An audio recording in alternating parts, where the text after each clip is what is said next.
Here I have Alcatel One S 2021, and today I'm going to show you how to enable Google Backup feature on this device. So to do this, firstly you have to open Settings, then you have to go to the System section, then to the Backup.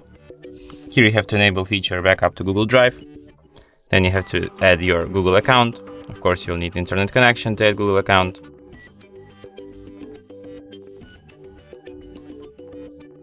So firstly, you have to enter your email or phone number here. Tap Next. Then you have to enter your password.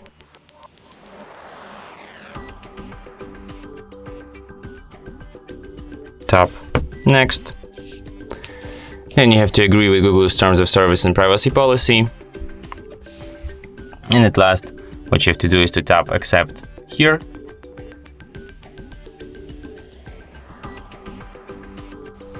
Then OK. And after that, your device will be ready to the backup. And that's it. Thanks for watching. If you find this tutorial useful, don't forget to hit that like button and subscribe to our channel.